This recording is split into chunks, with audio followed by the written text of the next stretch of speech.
Hello everyone, I am Vaishnavi. आज हम पढ़ने वाले हैं क्लास 11 का chapter body fluids and circulation. तो मैं आपको बता दूं कि इस चैप्टर में हम बॉडी फ्लूइड्स के बारे में पढ़ने वाले हैं एंड सर्कुलेशन कैसे होता है उसके बारे में पढ़ने वाले हैं। हम 3 टॉपिक्स कवर करने वाले हैं, blood, lymph and circulatory pathways. बाकी के जो 3 टॉपिक्स हैं वो हम कल कवर करेंगे। तो चलिए स्टार्ट करते हैं। हम एनसीईआरटी रीडिंग भी करते जाएंगे और जो इंपॉर्टेंट पॉइंट्स हैं उनके नोट्स भी बनाते जाएंगे। तो अपनी एनसीईआरटी बुक खोल के रख लो, एक पेन अपने साथ रखो ताकि मैं जो इंपॉर्टेंट चीज़ें आपको बता रही हूँ वो साइड में आप एनसीईआरटी में लिख सको। तो चलिए स्टार्ट करते हैं। You have learned that all living cells have to be provided with nutrient, oxygen and other essential substances। मतलब कि जितने भी लिविंग ऑर्गेनिजम्स हैं उन्हें सर्वाइव करने के लिए न्यूट्रिएंट, ऑक्सीजन और जितने भी इसेंशियल सब्सटेंस है वो सब चाहिए होता है। Also the waste of harmful substances produced have to be remove continuously for healthy functioning of life. और जितने भी हार्मफुल वेस्ट हैं वो भी रिमूव कंटिन्यूसली हमें करने पड़ते हैं ताकि हम हेल्दी फंक्शन कर सकें हमारी लाइफ का एंड टिश्यूज़ का अच्छे से वर्क कर सकें। It is therefore essential to have efficient mechanisms for the movement of this substance to the cells and from the cells। इसी की वजह से हमारे पास बहुत सारे मैकेनिज़म्स हैं, जैसे कि एक्सक्रीशन है, रेस्पिरेशन है, डिफरेंट टाइप के मैकेनिज़्म हैं जिनसे हम हार्मफुल वेस्ट रिमूव कर सकते हैं। Different group of animals have evolve different method for this transport. ये लाइन इंपॉर्टेंट है कि जितने भी डिफरेंट ग्रुप ऑफ एनिमल्स हैं उनके पास डिफरेंट टाइप ऑफ मैथड होती है इसे ट्रांसपोर्ट करने की। ठीक है। And simple organisms like sponges and coleodontid circulate water from their surroundings to their body cavities to facilitate the cells to exchange these substances। अब यहाँ पर बोला है कि simple organisms, sponges and coleodontid water circulate करते हैं, surrounding से लेते हैं एंड वाटर अपनी बॉडी में सर्कुलेट करते हैं ताकि वो अपने सेल्स में जो डस्ट पार्टिकल्स है, जो वेस्ट है, उन्हें एक्सचेंज कर सके। ठीक है। And more complex organisms use special fluids within their bodies to transfer such materials. And complex mechanism यानी कि ह्यूमंस यानी कि हमारे पास स्पेशल फ्लूइड्स होते हैं इस मैकेनिज्म को करने के लिए, जैसे कि blood is the most commonly used body fluid by most of the organisms and higher organisms including humans. For this purpose another body fluid is lymph also help in the transport of certain substances.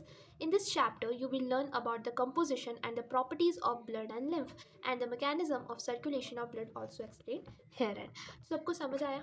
अब हम topics की शुरुआत करते हैं। तो पहला topic है हमारा blood.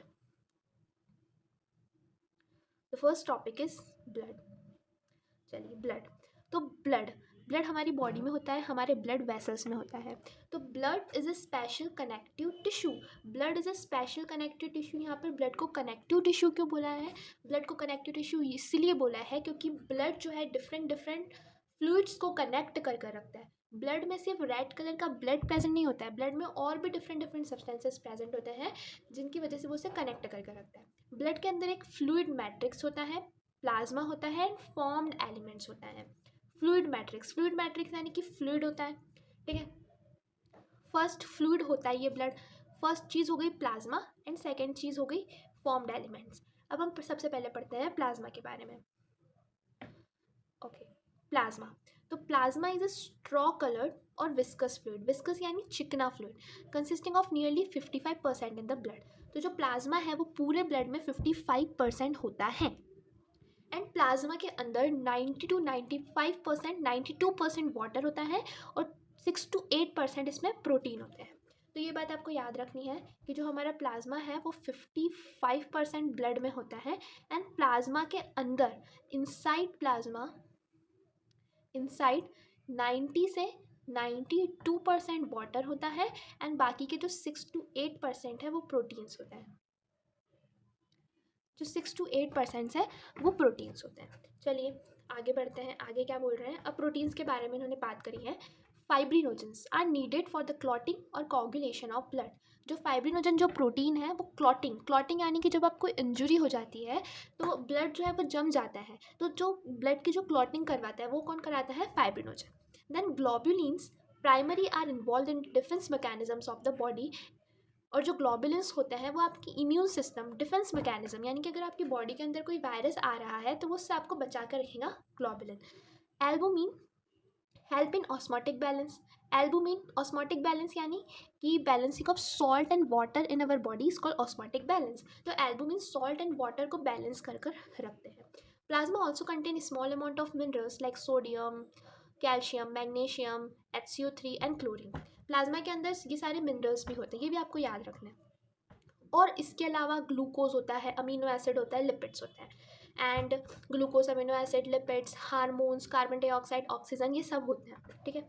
Are also present in the plasma as they are always in transit in the body. Factors for coagulation or clotting of blood are also present in the plasma in an inactive form. जो fibrinogen तो present होता है, ये जो कि एक clotting factor है, लेकिन फाइब्रिनोजन के अलावा भी और सारे क्लॉटिंग फैक्टर्स प्रेजेंट होते हैं इनएक्टिव फॉर्म, यानी कि वो एक्टिव नहीं होते हैं, इनएक्टिव होते हैं। Plasma without clotting factor is called serum. Clotting factor कौन है? यहाँ पर क्लॉटिंग फैक्टर है हमारा प्लाज्मा। अगर प्लाज्मा में से फाइब्रिनोजन को हटा देंगे तो क्या बन जाएगा? सीरम बन जाएगा। अंडरस्टैंड?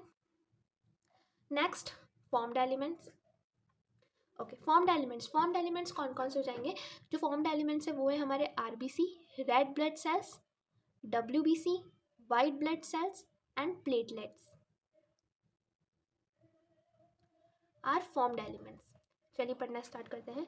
एरिथ्रोसाइट्स, एरिथ्रोसाइट्स जिन्हें आरबीसी को एरिथ्रोसाइट्स बोलते हैं, ल्यूकोसाइट्स डब्ल्यूबीसी एंड प्लेटलेट्स को बोलते हैं थ्रोम्बोसाइट्स, ठीक है, are collectively called formed elements as they constitute nearly 45% in the blood.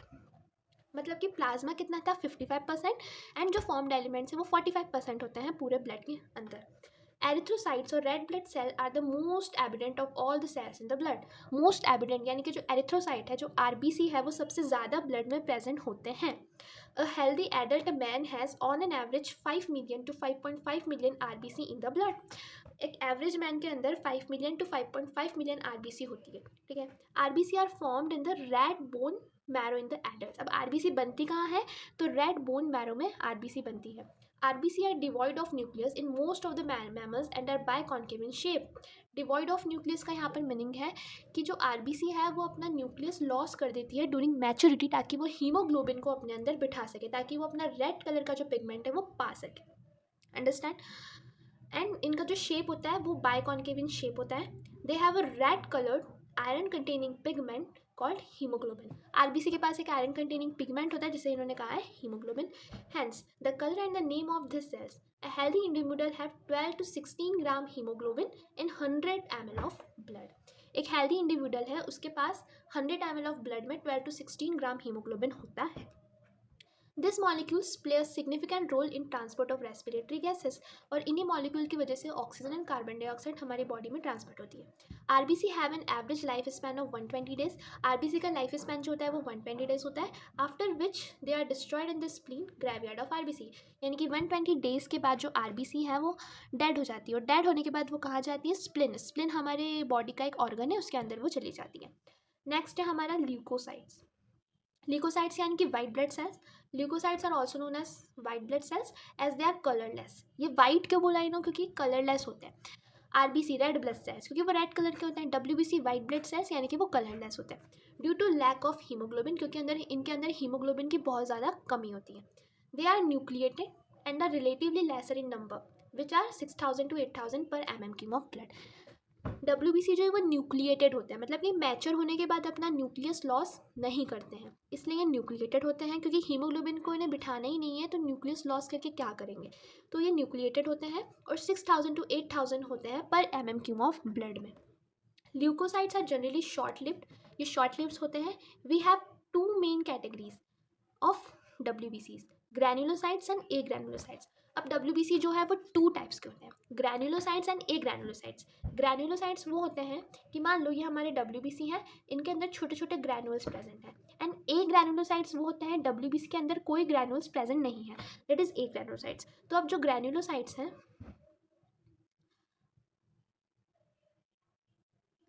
अब जो ग्रैन्युलोसाइट्स हैं उनकी बात करें तो ग्रैन्युलोसाइट्स कौन कौन से? Neutrophil, eosinophil and basophil are the granulocytes, are different types of granulocytes. While lymphocytes and monocytes are agranulocytes. तो ग्रैन्युलोसाइट कौन कौन है? न्यूट्रोफिल, इओसिनोफिल एंड बेसोफिल, और ए ग्रैन्युलोसाइट्स है monocytes and lymphocytes. Neutrophils are the most evident cells जो neutrophils होते हैं वो WBC के मोस्ट एबिडेंट यानी कि सबसे ज़्यादा प्रेजेंट होते हैं, 60 to 65% प्रेजेंट होते हैं of the total WBC। And basophils are the least, और बेसोफिल सबसे कम प्रेजेंट होते हैं, 0.5 to 1% प्रेजेंट होते हैं। Neutrophils and monocyte 6 to 8% are phagocytic cells which destroy foreign organisms entering into the body. जो न्यूट्रोफिल्स होते हैं और जो मोनोसाइट्स होते हैं वो फैगोसाइटोसिस करते हैं।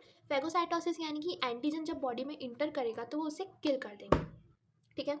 Basophils secrete histamine, serotonin, heparin, etc. and are involved in the inflammatory reactions. जो बेसोफिल है वो हिस्टामिन, सेरोटोनिन या हेपरिन सिक्रीट करता है। इओजिनोफिल जो कि 2 to 3% प्रेजेंट होते हैं, रेजिस्ट इन्फेक्शन, इन्फेक्शन को ख़त्म करते हैं। अगर क्वेश्चन है कौन इन्फेक्शन को रेजिस्ट करता है तो आप कहोगे इओजिनोफिल रेजिस्ट इन्फेक्शन। तो ये डिफरेंट टाइप्स ऑफ RBC हैं, WBC के टाइप्स हैं, RBC हैं। देखो ये हमारा RBC, ये है प्लेटलेट्स, ठीक है। ये इओजिनोफिल है, इओजिनोफिल का जो न्यूक्लियस होता है वो बायलोब्ड होता है। ये बेसोफिल है, बेसोफिल का न्यूक्लियस ना कुछ ऐसा होता है, एस शेप्ड होता है और यहाँ पर ऐसे ग्रैनुअल्स प्रेजेंट होते हैं, ठीक है। ये न्यूट्रोफिल का न्यूक्लियस है, न्यूट्रोफिल का जो न्यूक्लियस है ना वैसे इरेगुलर टाइप का होता है, जिसे बोलते हैं पॉलीमॉर्फो न्यूक्लियस। और ये है मोनोसाइट, मोनोसाइट का जो न्यूक्लियस है ना वो बीन शेप्ड होता है, बीन शेप्ड न्यूक्लियस होता है। And T lymphocytes and B lymphocyte जो कि लिम्फोसाइट्स के टाइप्स हैं, ठीक है। तो यहाँ से हमें क्या क्या बात पता चली कि ये देखो ये तो RBC है, ये प्लेटलेट्स हैं, और ये जो सारे हैं ये WBC के टाइप्स हैं, दे आर WBC के टाइप्स। अब इसमें से ये जो तीनों हैं इओजिनोफिल, न्यूट्रोफिल एंड बेसोफिल्स, ये हमारे ग्रैनुलोसाइट्स हैं, और बाकी ये मोनोसाइट और लिम्फोसाइट है, ये हमारे ए ग्रैनुलोसाइट्स हैं। Understand, this are the A granulocytes.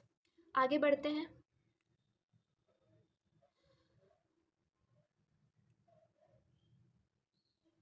Okay तो infections, eosinophils are resist infections and are also called associated with the allergic reactions. Okay, lymphocytes, lymphocyte जो होते हैं वो 20-25% प्रेजेंट होते हैं, are of the two major types B and T lymphocyte जो हमने अभी यहाँ पर देखे, ठीक है।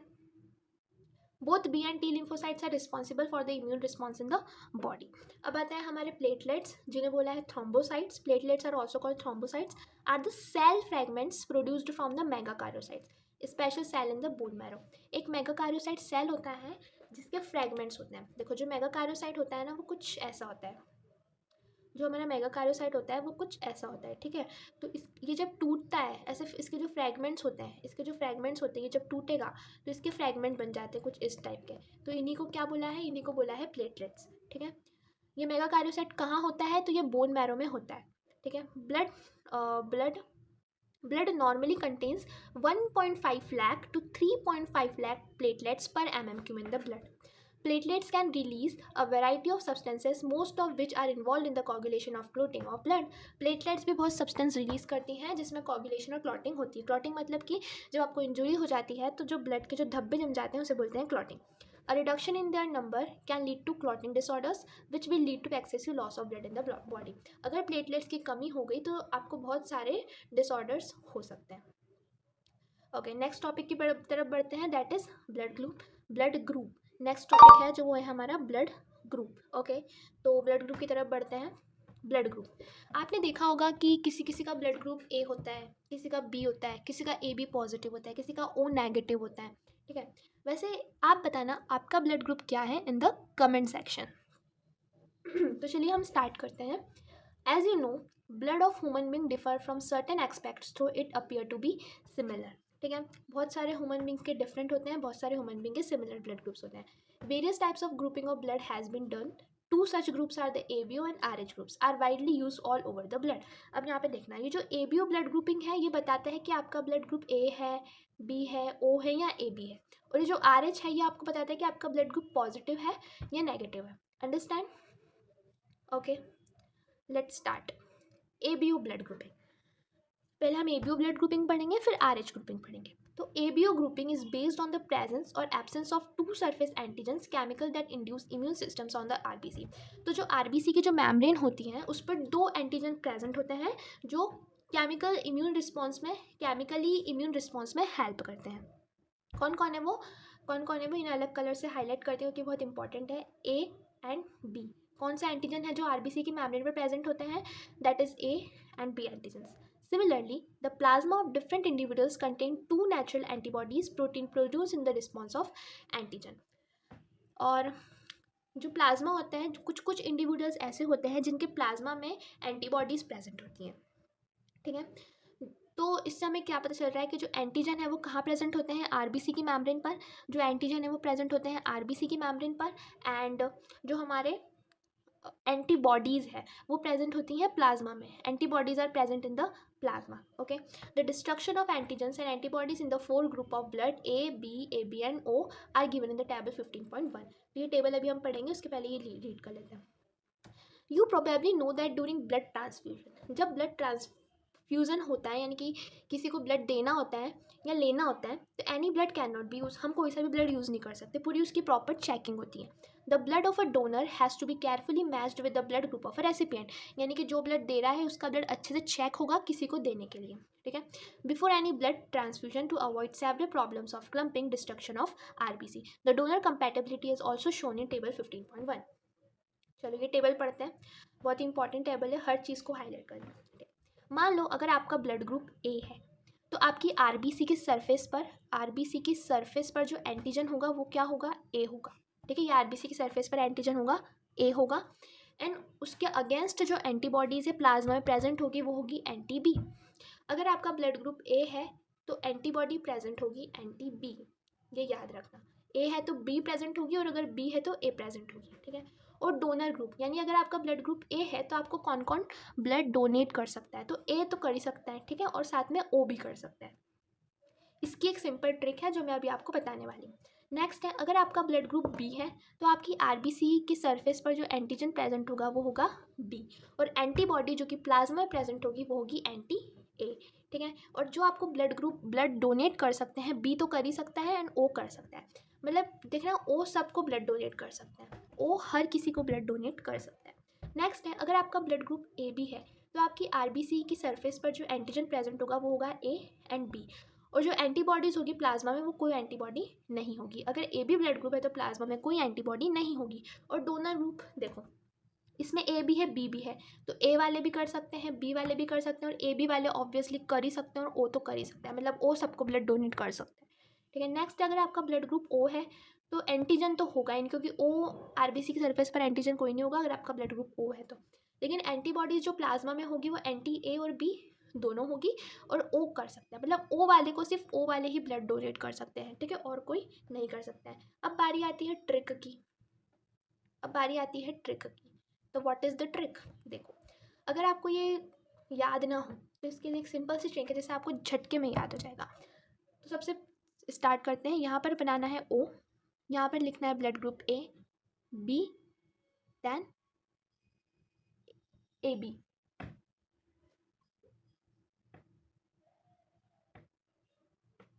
ओके। तो जो ओ है वो सबको ब्लड डोनेट कर सकता है, ए को भी कर सकता है, बी को भी कर सकता है, ए बी को भी कर सकते हैं, और ए वाले ए बी को कर सकते हैं, बी वाले बी को कर सकते हैं, और वो खुद को भी कर सकते हैं, मतलब ओ वाले ओ को कर सकते हैं, ए वाले ए को कर सकते हैं, बी वाले बी को ब्लड डोनेट कर सकते हैं, और ए बी वाले ए बी को कर सकते हैं, ठीक है। तो ये वाला जो चार्ट है ये आपको याद कर लेना है, जो कि बहुत इंपॉर्टेंट है, इस पर मैं 3 स्टार्स लगा लूँ, ठीक है। तो जब भी आपको कन्फ्यूज़न हो तो आप ऐसा चार्ट बना लीजिएगा, और ओ जो जिसका ब्लड ग्रुप होता है वो सबको ब्लड डोनेट कर सकता है, और ये वाले इनको कर सकते हैं, ठीक है, अंडरस्टैंड। तो इसी वजह से ओ क्या हो गया हमारा, यूनिवर्सल डोनर। ओ को क्या कहेंगे, यूनिवर्सल डोनर, क्योंकि वो सबको ब्लड डोनेट कर रहा है। और ए बी क्या हो गया, यूनिवर्सल रेसिपिएंट, क्योंकि वो सबसे ब्लड एक्सेप्ट कर रहा है, ए बी हो गया यूनिवर्सल रेसिपिएंट, ओके। तो ये चार्ट आपको याद करना है। आगे बढ़ते हैं। From the above mentioned table, it is evident that group O can be donate the persons with any other blood group, and hence O group is individual is called universal donor. O को universal donor इसलिए कहा है क्योंकि वो सबको blood donate कर सकता है। Persons with AB group can accept blood from persons with AB as well as the other groups of blood. Therefore, such persons are called universal recipient. AB खुद से तो कर ही सकते हैं, साथ में सबसे ब्लड ग्रुप ले सकते हैं, तो उन्हें कहा है यूनिवर्सल रेसिपिएंट। अगर किसी का ब्लड ग्रुप ए बी है तो वो बहुत लकी है भैया, क्योंकि उसको हर किसी से वो ब्लड एक्सेप्ट कर सकता है, ठीक है। नेक्स्ट टॉपिक है हमारा RH ग्रुपिंग। RH ग्रुपिंग बड़ी इंटरेस्टिंग, इसमें ना एक स्टोरी है जो बड़ी इंटरेस्टिंग स्टोरी है, ठीक है। तो आर एच ग्रुपिंग मैंने आपको बताया था कि आर एच ग्रुपिंग क्या होता है, जिसमें पॉजिटिव और नेगेटिव का पता चलता है कि आपका ब्लड ग्रुप पॉजिटिव है या आपका ब्लड ग्रुप नेगेटिव है। तो रीड करना स्टार्ट करते हैं। अनदर एंटीजन, मतलब ए और बी तो हो गए, अनदर एंटीजन होता है R H. The R H antigen similar to one present in rhesus monkey, मतलब कि जो आर एच एंटीजन है वो आर एच उसका नाम इसलिए रखा गया क्योंकि वो सबसे पहले रेजस मंकी में पाया गया था, हैंस आर एच। ठीक है, is also observe on the surface of R B C in majority, ये भी surface of R B C पर ही प्रेजेंट होता है। Nearly 80% of humans, 80% of humans में ये प्रेजेंट होता है। Such individuals are called R H positive and those in whom this antigen is absent are called R H negative. मतलब कि अगर आर एच एंटीजन या आपकी आर बी सी है, अगर इस पर कोई आर एच एंटीजन प्रेजेंट है तो आप उसे कहोगे आर एच पॉजिटिव, और अगर आर एच एंटीजन प्रेजेंट नहीं है तो आप उसे कहोगे आर एच नेगेटिव। और ये बात याद रखनी है कि ये 80% जो इंडिविजुअल्स हैं उनके इसमें प्रेजेंट होता है आर एच एंटीजन। ठीक है, बाकी के 20% में प्रेजेंट नहीं होता है। An R H person if expose to R H positive blood, अगर कोई आर एच नेगेटिव पर्सन है उसके अंदर आर एच पॉजिटिव ब्लड डाल दे तो will form specific antibodies against are H antigen.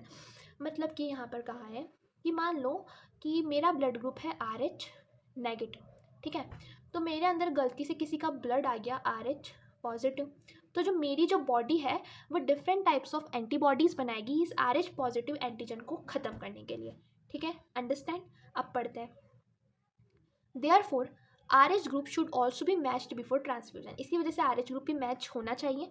A special case of RH incompatibility mismatching has been observed between the RH negative blood of a pregnant mother with RH positive blood of a fetus. RH incompatibility पाई गई थी कि जो mother थी, pregnant mother, उनका जो blood था वो RH नेगेटिव था और उनका जो फीटस था उसका ब्लड था RH positive. RH antigens of the fetus do not get exposed to the RH negative blood of the mother in the first pregnancy as two bloods are separated with the plasma.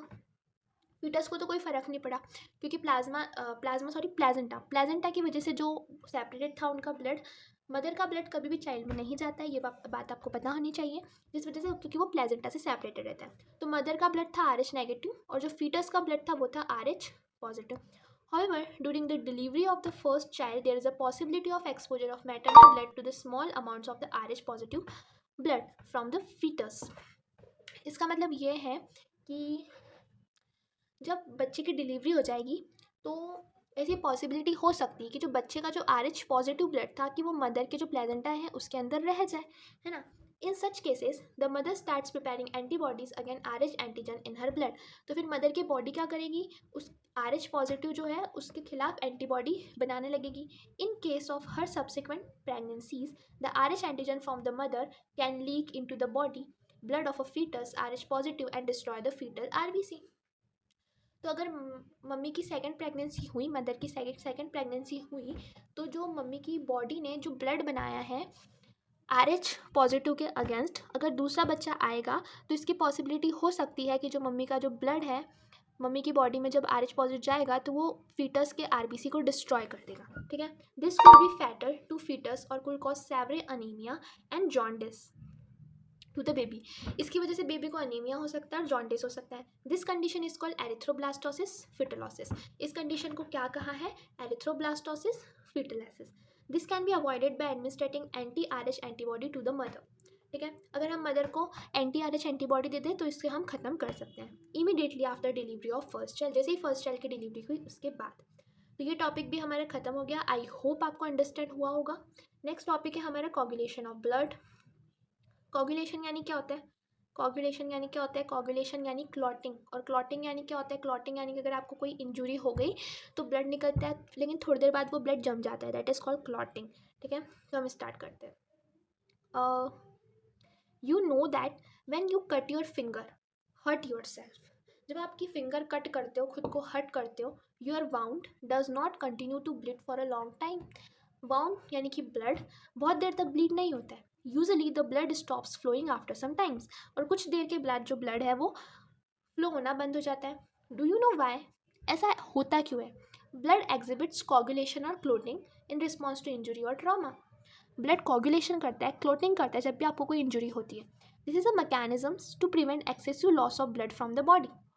ये एक body का mechanism है ताकि body से ज़्यादा blood flow ना हो. You will observe a dark reddish brown scum formed at the site of a cut and injury over a period of time. ठीक है, आप देखते हो कि एक डार्क रेडिश ब्राउन कलर का स्कम हो जाता है, दैट इज़ अ क्लॉटिंग. ठीक है, जब आपको कोई इंजरी होती है कुछ टाइम के लिए, it is a clot or coagulum formed mainly of network of threads called fibrins. ये क्लॉट है जो किसकी वजह से होता है, एक नेटवर्क ऑफ थ्रेड्स बन जाती है जिन्हें कहा है fibrin, in which dead and damage form elements of blood are trapped. जिसमें ब्लड के जो डेड पार्ट हो गए हैं वो सारे इसमें ट्रैप हो जाते हैं. देखो इसको मैं सिंपल तरीके से समझाती हूँ आपको, वेरी सिंपल. आपको हुई injury, you have suffering from injury, injury हुई,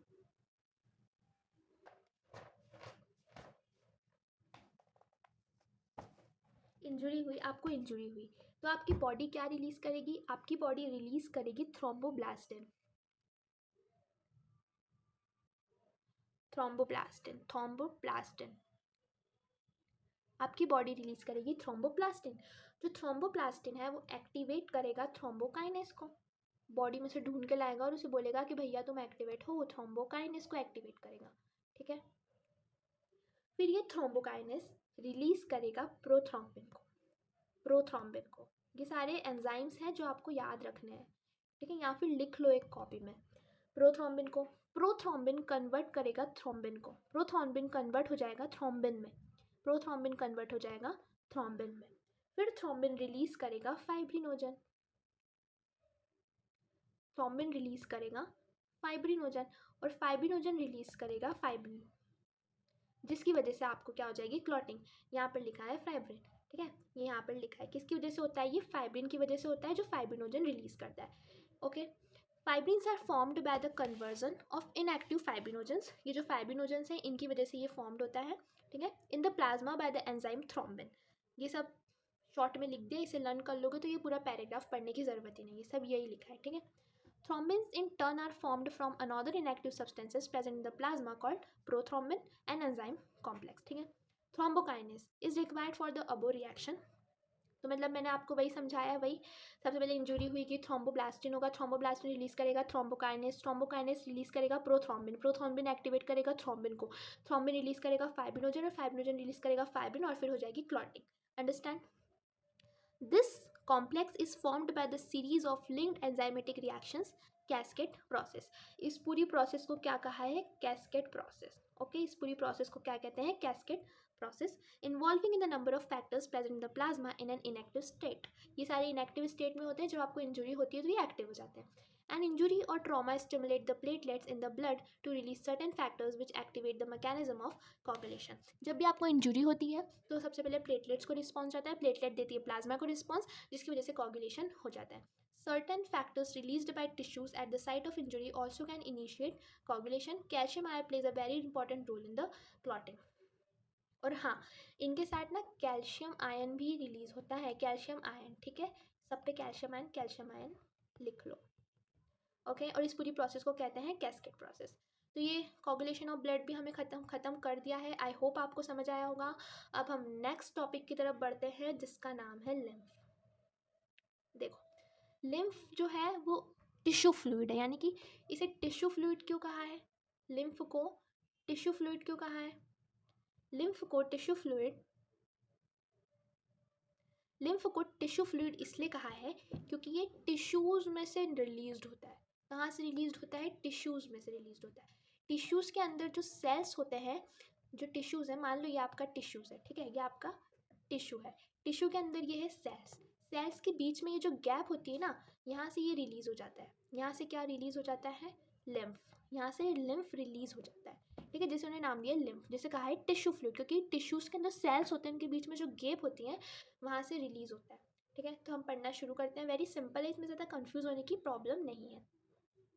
as the blood passes through the capillaries. Capillaries क्या होता है भाई, नेटवर्क ऑफ ब्लड वेसल्स, इसको कैपिलरीज. जो हमारी ब्लड वेसल्स होती हैं वो एक नेटवर्क बना लेती है, ऐसा नेटवर्क बना लेती है. ठीक है, एक दूसरे के साथ ज्वाइन हो जाती है, फिर ऐसे आगे जाके जैसे नेटवर्क, फिर इधर से एक ब्लड जा रही है, ये जा रही है, देयर आर अवर कैपिलरीज. इन्हें क्या कहा है, capillaries. Okay, capillaries in tissues, as the blood passes through the capillaries in the tissues, जब ब्लड कैपिलरीज में से पास होता है, some water along with many small water soluble substances move out into the spaces between the cells of tissues. वही मैंने जो आपको यहाँ पर बताया कि जब ब्लड कैपिलरीज में से पास होता है तो कैपिलरी का जो टिश्यू है, टिश्यू के अंदर जो सेल है वहाँ पर गैप होती है, वहाँ से क्या निकलता है, सम वाटर निकलता है with soluble substances move out into the spaces between the cells of the tissues leaving the large proteins and most of the formed elements in the blood. ठीक है, this fluid released out is called the interstitial fluid और tissue fluid. इसे interstitial fluid भी कहा है और tissue fluid भी कहा है। ठीक है, इंटरस्टिशियल फ्लूइड और tissue fluid. It has the same mineral distribution as that in plasma. इसके पास भी वही मिनरल्स होते हैं जो प्लाज्मा के अंदर होते हैं। प्लाज्मा के अंदर क्या क्या थे, मिनरल्स थे, सोडियम था, कैल्शियम था, मैग्नीशियम था, ठीक है, ग्लूकोज था, अमीनो एसिड था, विटामिन था, ऑक्सीजन था, कार्बन डाइऑक्साइड था। वही सारे जो होते हैं वो किसके अंदर होते हैं, लिम्फ के अंदर। Okay, exchange of nutrients and gases etc between the blood and the cells always occur through this fluid। इसमें exchange of nutrients और gases भी इस fluid में होता है। An elaborate network of vessels called a lymphatic system collect this fluid and drains it back to the major veins। यानी कि जहाँ से निकला वहाँ पे वापस चला गया।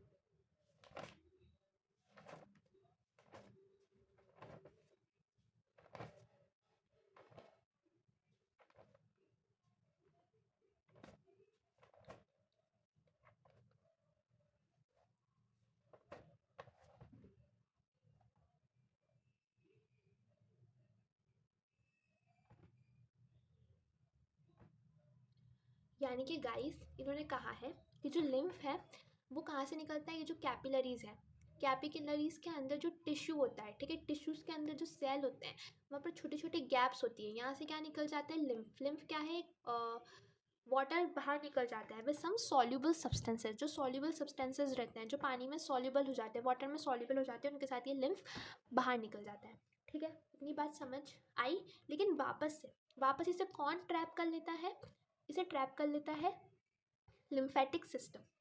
लिम्फेटिक सिस्टम, एक लिम्फेटिक सिस्टम होता है हमारी बॉडी में। ठीक है, लिम्फेटिक सिस्टम, लिम्फेटिक सिस्टम क्या होता है, वो इसे वापस उठा लेता है और वापस उठा लेके कहाँ से डाल देता है, वेन्स में। मतलब लिम्फ वेन्स से निकला और वेन्स में ही चला गया। ठीक है, understand. The fluid present in the lymphatic system is called lymph. और लिम्फेटिक सिस्टम में जो फ्लूइड प्रेजेंट है उसका है लिम्फ।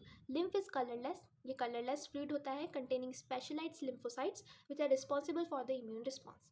इसके अंदर भी स्पेशल लिम्फोसाइट्स होते हैं, B lymphocytes and T lymphocytes, जो कि इम्यून रिस्पॉन्स में हेल्प करते हैं। Lymph is also an important carrier of nutrients. इसके अंदर न्यूट्रिएंट्स भी होते हैं, हार्मोन्स भी होते हैं। Fats are absorbed through lymph in the lacteals present in the intestinal villi. इसके अंदर फैट भी होता है जो कि कौन एब्जॉर्ब कर लेता है बाद में, लैक्टील्स present in the intestinal विलाइन।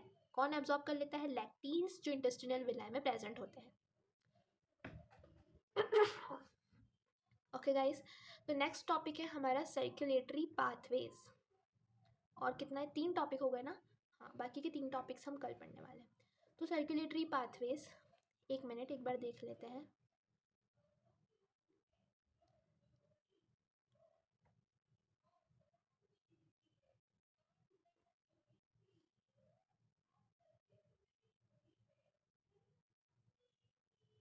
Yes, तो अभी आज के हम थर्ड टॉपिक में हैं, that is circulatory pathways. Okay, तो सर्कुलेटरी पाथवेज, तो देखो मैं आपको इसका ओवरव्यू बता देती हूँ। मेनली इसमें इन्होंने ये कहा है कि जो सर्कुलेटरी पाथवे होते हैं वो डिफरेंट डिफरेंट एनिमल्स के डिफरेंट सर्कुलेशन करते हैं।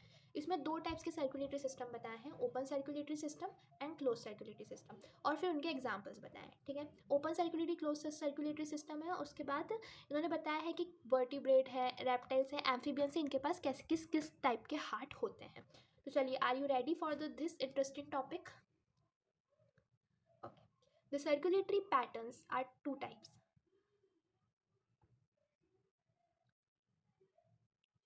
The circulatory patterns are of two types, open and closed. दो टाइप के सर्कुलेटरी पैटर्न्स होते हैं, एक ओपन सर्कुलेटरी सिस्टम होता है, closed circulatory system. Circulatory system क्या होता है? हार्ट. ठीक है.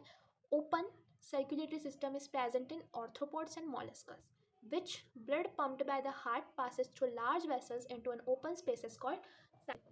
तो जो ओपन सर्कुलेटरी सिस्टम होता है, मतलब ये मान लो हार्ट है, ये आपका हार्ट है, हार्ट से निकली आर्टरी और इधर से निकली वेन्स, और ये जो भी ऑर्गन है यहाँ पर वो है. ठीक है, यहाँ पर कोई भी ऑर्गन है, इसके अंदर जो सेल्स होते हैं वो क्या होते हैं? एक प्रॉपर नहीं होते. सेल्स ना ब्लड में नहा रहे होते हैं. Cells are bathing in the blood. Blood में नहा रहे होते हैं सेल्स. ठीक है, और जो ब्लड है वो ऐसे ओपन स्पेसेस में फ्लो होता है. इन ओपन स्पेसेस को कहा है, इन ओपन स्पेसेस को कहा है साइनसेस. इन ओपन स्पेसेस को कहा है साइनसेस. ठीक है, समझ आया?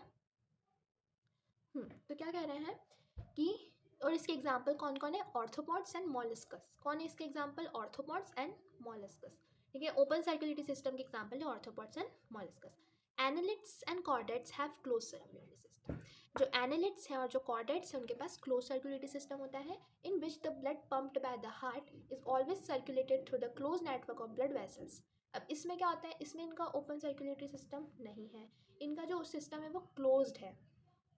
यानी कि ये हार्ट है, इधर से निकल रही है आर्टरी, इधर से निकल रही है वेन.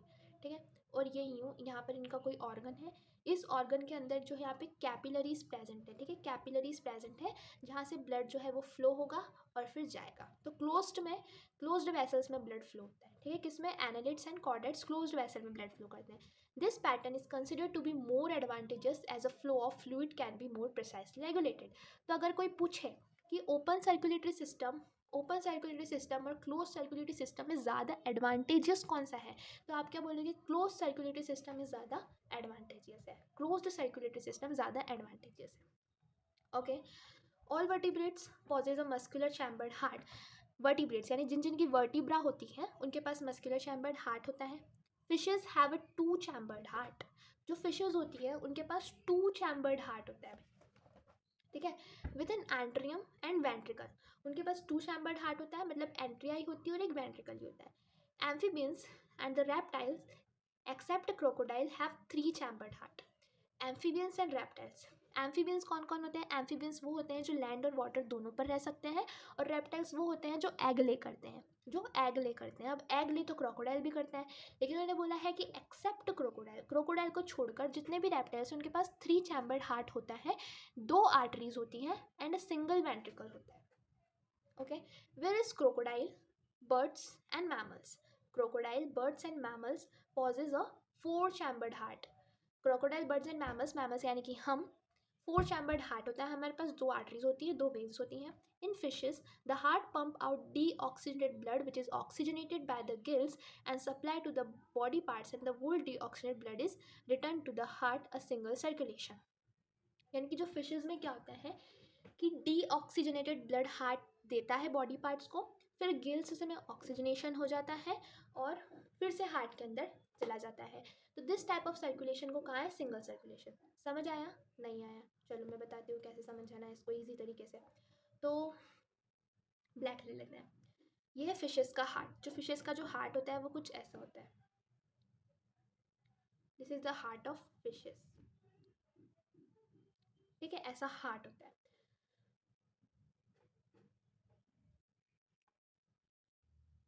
एक आर्टरी होती है, इधर आर्टरी होती है, इधर वेन होती है. ठीक है, ये जो आर्टरी है और ये वेन है.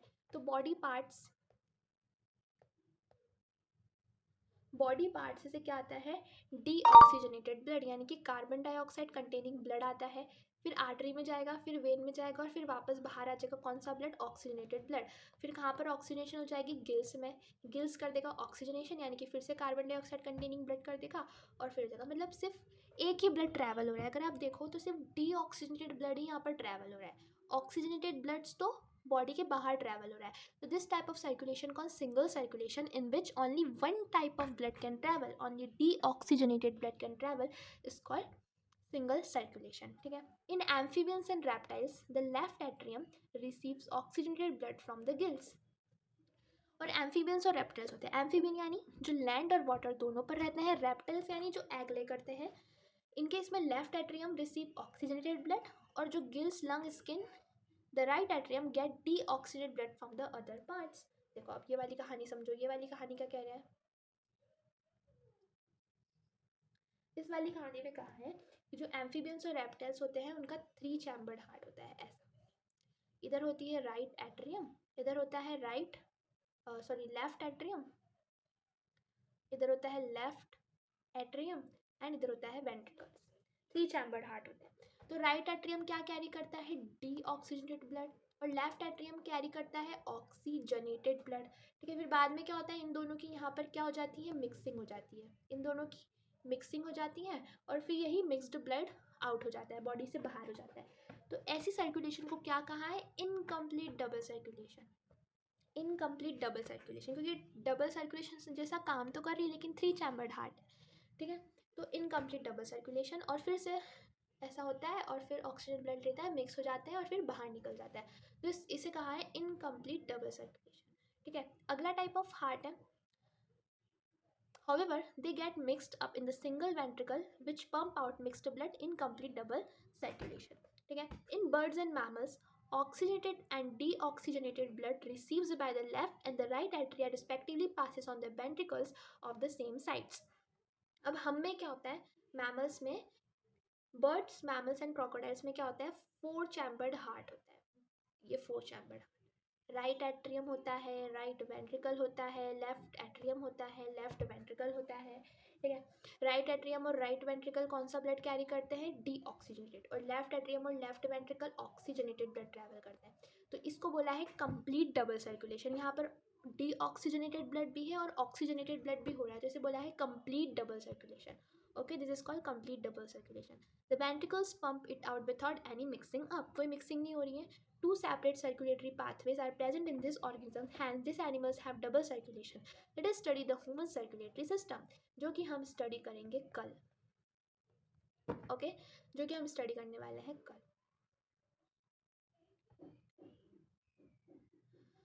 हमने आज के 3 टॉपिक कवर कर लिए हैं। अगर आप चाहते हैं कि मैं बाकी के 3 टॉपिक्स भी लाऊं तो कमेंट करें, वीडियो को लाइक करें एंड सब्सक्राइब करें, ताकि हम और सारी वीडियोस में आपके लिए ला सकूं आपकी इच्छा अनुसार। तो like the video and subscribe the video. बाकी अगले पार्ट के लिए हम मिलेंगे कल, तब तक के लिए टाटा।